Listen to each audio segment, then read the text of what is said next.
నమస్తే ఎన్ఎస్ఆర్ న్యూస్కి స్వాగతం. నేను మీ సాయిప్రియ. ప్రస్తుతం మనం భద్రకాళి ఆలయంలో ఉన్నాము. ఈ నెల 19వ తారీఖు నుండి భద్రకాళి ఆలయంలో బ్రహ్మోత్సవాలు ప్రారంభం కానున్నాయి. ఈ రోజు ప్రెస్ మీట్ ఏర్పాటు చేయడం జరిగింది. మనతో పాటు ఈవో సునీత గారు ఉన్నారు. ఒకసారి వారితో మాట్లాడదాం. నమస్తే మేడం, భద్రకాళి ఆలయంలో బ్రహ్మోత్సవాలు జరగనున్న నేపథ్యంలో ఎలాంటి ఏర్పాట్లు చేయనున్నారు?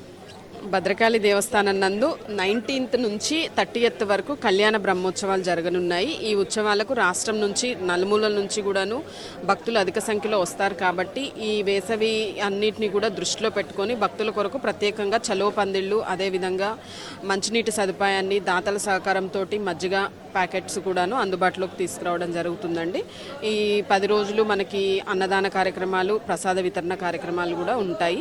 అదేవిధంగా లోపల అమ్మవారికి ప్రతిరోజు ఉదయము సాయంత్రము ప్రత్యేక వాహన సేవ కార్యక్రమాలు కూడా నిర్వహించబడతాయి. ఇది మనకి 30వ తారీఖు పూర్ణాహుతితో ఈ కార్యక్రమాలు కూడా ముగింపు జరగనున్నాయి కాబట్టి భక్తులందరూ కూడాను ఇవన్నీ దృష్టిలో పెట్టుకొని ఏర్పాట్లు అన్ని దృష్టిలో పెట్టుకొని అధిక సంఖ్యలో కళ్యాణ బ్రహ్మోత్సవాల్లో అమ్మవారిని దర్శనం చేసుకోవాల్సిందిగా కోరుచున్నాం. మేడం, ముఖ్యంగా మహిళలకు ఇబ్బందులు రాకుండా ఎలాంటి ఏర్పాట్లు చేయనున్నారు? అటు టాయిలెట్స్కి కానీ వాటర్కి కానీ? మంచినీటి సదుపాయం అందరికీ అందుబాటులో ఉంచామండి. మహిళా భక్తుల కొరకు కూడాను వాష్రూమ్ సదుపాయాన్ని కూడా ఏర్పాటు చేయడం జరుగుతుంది. మేడం, ఈ బ్రహ్మోత్సవాల సమయంలో బయట భక్తులు కొబ్బరికాయలు కొనాలంటే రేట్లు పెంచే పరిస్థితి మనం చాలాసార్లు చూసాము. మరి ఈసారి వాళ్ళని ఏమైనా కట్టుదిట్టం చేసే ఉందా మేడం? ఎప్పుడైనా కూడాను వాళ్ళు ఎక్కువ రేటుకి అమ్మారు అనేది మా దృష్టికి వచ్చినప్పుడు ఖచ్చితంగా వాళ్ళ మీద యాక్షన్ తీసుకుంటున్నాము. వాళ్ళ మీద ఫైన్ వేయడమా లేదా వాళ్ళు చేంజ్ అవ్వకపోతే వాళ్ళ టెండర్ కూడా క్యాన్సిల్ చేస్తామని చెప్పి వాళ్ళని హెచ్చరించడం జరిగింది. మనకి April 1 నుంచి కొత్త టెండర్ అండి. అవన్నీ కూడాను రేట్లు కూడా బోర్డు మీద డిస్ప్లే చేయించి భక్తులకి ఎటువంటి ఇబ్బందులు లేకుండా చూస్తున్నాం. మేడం, ట్రాఫిక్కి వెహికల్స్ చూసినట్టయితే పై వరకు వచ్చే ఛాన్స్ ఉంది కదా మేడం, ట్రాఫిక్కి ఇబ్బంది కలగకుండా ఎట్లాంటి జాగ్రత్తలు తీసుకున్నాం? ట్రాఫిక్ పోలీస్ వాళ్ళతో కూడాను కోఆర్డినేట్ చేసుకొని ట్రాఫిక్ సమస్యలు కూడా తలెత్తకుండా చూస్తాం. చివరగా భక్తులకు ఏం చెప్పాలనుకుంటున్నారు మేడం? ఆ బ్రహ్మోత్సవాల్లో స్వామి అమ్మవారిని దర్శనం చేసుకోవాల్సిందిగా కోరుచున్నాము. ఎండాకాలము ఎండలో ఏం వెళ్ళి ఇబ్బంది పడతాము అనుకోకుండా ఇక్కడ ఎండకు ఎటువంటి ఇబ్బందులు లేకుండా ఏర్పాటు చేశాము కాబట్టి అదంతా దృష్టిలో పెట్టుకొని అమ్మవారిని దర్శనం చేసుకోవాల్సిందిగా కోరుతున్నాం. మేడం, ముఖ్యంగా పులిహోర లడ్డు కొనాలంటే ఇప్పుడు ఫోన్పే లేకుండా క్యాష్ పెట్టడం జరిగింది కదా, చాలా మంది అంటే ఇప్పుడు ఉన్న సిచ్యువేషన్లో ఫోన్పే అనేది నడుస్తుంది కదా, చాలా మంది ఇబ్బందులు ఎదుర్కొంటున్నాం అనేది చెప్పడం జరుగుతుంది. దాని గురించి ఏం చెప్తారు మేడం? దానికి కూడాను భక్తులకు ఇబ్బంది లేకుండా ఫోన్పే ద్వారా పేమెంట్ చేసుకునే విధంగా కూడా ఏర్పాటు చేయడానికి ప్రయత్నం చేస్తున్నాం. Thank you.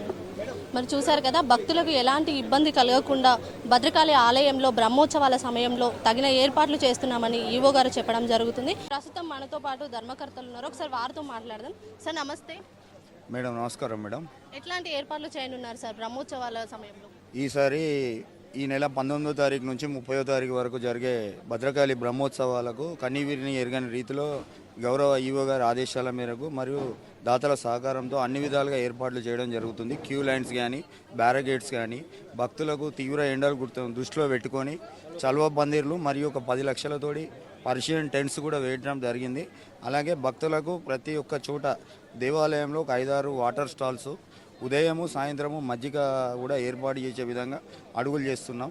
భక్తులకు ఎలాంటి ఇబ్బందులు జరగకుండా ధర్మకర్తల మండలి మరియు అర్చక ప్లస్ మరియు అధికారులందరి సహకారంతో ఈ యొక్క ఉత్సవాలను ఘనంగా నిర్వహించాలని ముందుకు వెళ్తున్నాం. మేడం, మీ సహకారం ఎంతవరకు ఉంటుంది అనుకోవచ్చు సార్ భక్తులకు? అంటే వాస్తవానికి గతంలో జరిగిన ఉత్సవాలను అంతకుముందు 10 సంవత్సరాలకు ముందు ధర్మకర్తల మండలి లేకుండే. ధర్మకర్తల మండలి ఏర్పడినాక ఒక క్యూ లైన్స్ కానీ ఒక సిస్టమ్ కానీ ఒక పద్ధతి కానీ టెంపుల్లో క్రియేట్ చేశాము. దానికి అనుగుణంగా ఇంకా ఎవరైనా సహాయ సహకారాలు వాళ్ళ సలహాలు సూచనలు ఇస్తే వాటిని కూడా పరిగణనలో తీసుకొని ధర్మకర్తలు కాకుండా సాధారణ భక్తులకే ప్రత్యేకత మొదటి ప్రాధాన్యత. ఎంతమంది భక్తులైనా కూడా సాధారణ దర్శనానికే మొదటి ప్రాధాన్యత. ధర్మకర్తలు కానీ విఐపీస్ కానీ ఎవరు వచ్చినా కూడా పిఆర్ఓ కార్యాలయం నుంచి అనుమతి తీసుకొని వారికి దేవాలయ ఆఫీస్లో ఏ విధంగా అయితే ప్రోటోకాల్స్ కేటాయించాలో వాళ్ళని తీసుకెళ్లేందుకు ధర్మదర్శనం కాకుండా వాళ్ళకు ఒక గ్యాలరీ ఏర్పాటు చేయడం జరిగింది. భక్తులకు ఎలాంటి ఇబ్బందులు కలగకుండా బ్రహ్మోత్సవాలు జరగడం జరుగుతుంది. అలాగే ప్రింట్ అండ్ ఎలక్ట్రానిక్ మీడియా కూడా మాకు ప్రతి విషయంలో సహాయ సహకారాలు అందిస్తుంది. ఈ బ్రహ్మోత్సవాలలో కూడా మీరు మాకు ఎలాంటి సలహాలు సూచనలు ఇచ్చినందుకు మేము ఆడదాం. ఇంతకుముందు మాకు ఒక ప్రెస్ మిత్రులు చెప్పారు, హెల్ప్ డెస్క్లతో పాటు ఇక్కడ పిఆర్ఓ వ్యవస్థను కూడా ఈసారి ఫోన్ నెంబర్స్ ద్వారా కూడా పెట్టడం జరుగుతుంది. ఇంకా ఎలాంటి సలహాలు సూచనలు ఇచ్చినా మేము తీసుకునేందుకు మేము ముందుకు వస్తాం మేడం. కానీ బ్రహ్మోత్సవాలను మాత్రం ఘనంగా నిర్వహించాలనే ఆలోచనతోటి మొత్తం పాలక మండలి మరియు దేవాదాయ సిబ్బంది అందరం ముందు కలిసికట్టుగా సమిష్టిగా పనిచేద్దామని అనుకుంటున్నాం. ఓకే, మనతో పాటు ధర్మకర్త శ్రవంతి గారు ఉన్నారు. ఒకసారి వారితో మాట్లాడదాం. మేడం నమస్తే. నమస్తే అండి. మేడం, బ్రహ్మోత్సవాల సమయంలో ముఖ్యంగా మహిళలకు మీ నుండి ఎలాంటి సహకారం అందబోతుంది? ఈ బ్రహ్మోత్సవాలలో మహిళలకి మంచి సహకారాలు అందుతాయి. వాష్రూమ్స్ కానీ, మహిళలు ఇబ్బంది పడకుండా లైన్లు కానీ, వాటర్ కానీ, ఏవైనా ఎవరికి తెలియకున్నా తెలియపరిచే విధంగా మేమందరం సేవా కార్యక్రమంలో ఉంటూ మహిళలతో ఉంటూ మహిళలందరికీ సహకారం మంచిగానే ఫస్ట్ టైం మేము ధర్మకర్తలుగా ఉన్నాం. అది మహిళల ముగ్గురు ఉన్నాం కాబట్టి అమ్మవారి సేవలో మేము భాగస్వాములు ఎలా అవుతున్నామో భక్తులు కూడా అలాగే వాళ్ళకి దర్శనాలు చేపించే విధంగా సహకారంతో ముందుంటాం అనేసి తెలియపరచుకుంటున్నాం. ముఖ్యంగా వచ్చే మహిళా భక్తులకు మీరు ఏం సందేశం ఇస్తారు మేడం? మహిళా భక్తులకి ముఖ్యంగా మేము చెప్పదలుచుకుంది ఏంటంటే, అందరూ భక్తులందరూ ఎట్లుంటున్నారంటే, రాగానే దర్శనం కావాలంటే ఎవరికి కాదు. అందరం ఓపికతో ఒక 5-10 నిమిషాలు ఓపిక పట్టుకుంటూ ఒకరెనుక ఒకరు ఎల్లుకుంటూ నిదానంగా సంతోషంగా ఎంతో దూరం నుంచి గంటల తరబడి లైన్లలో నిల్చుంటాం. అమ్మవారి దగ్గర రాగానే పరిశాన్ చేస్తూ ఉంటారు భక్తులు కూడా. అలా కాకుండా మంచిగా అమ్మని దర్శనం చేసుకొని అందరికీ అన్ని భోగభాగ్యాలు కలిగే విధంగా అమ్మవారు అందరికీ ఆశీర్వాదం ఇస్తుంది కాబట్టి మహిళలందరూ ఓపికతో ఉంటూ, ఇక ముఖ్యంగా మేము చెప్పదలుచుకుంది ఏంటంటే, మహిళలం ధర్మకర్తలం ఉన్నాం. ఈవో గారు కూడా ఒక మహిళనే ఉన్నారు. అందరూ మంచిగా సాంప్రదాయ పద్ధతిలో అమ్మవారు కళ్యాణ బ్రహ్మోత్సవాలు కాబట్టి జడ లూజ్ చేసుకోకుండా, చున్నీలు లేకుండా మంచి సాంప్రదాయ పద్ధతిలో ఒక డ్రెస్ వేసుకున్నా కానీ చున్నీ వేసుకొని మంచి జడ అల్లుకొని వస్తే బాగుంటుంది. ఎందుకంటే ప్రతి ఒక్క దేవాలయాల్లో తెలియపరుస్తున్నారు, మళ్ళీ ఓరుగల్లులో ప్రసిద్ధిగాంచిన అమ్మవారు కాబట్టి ఖచ్చితంగా సాంప్రదాయ పద్ధతిలో రండి. మహిళలు మీకు ఎవరికి ఏ ప్రాబ్లమ్స్ ఉన్నా ధర్మకర్తలం అందరం అందుబాటులో ఉంటాం. ఇక్కడ స్టాఫ్ కూడా అందరూ అందుబాటులో ఉంటారు. వాష్రూమ్స్ కూడా ఇక్కడ పక్కన గుడి పక్క నుండి వెళ్తే అయ్యగారి ఇంటి పక్కన అటు వెనక సైడ్ ఉన్నాయి, ఇంకా ముందు కూడా కింద గేట్ దగ్గర ఉన్నాయి కాబట్టి ఎవరికి ఎలాంటి ఇబ్బందులు లేకుండా చూసుకుంటాం.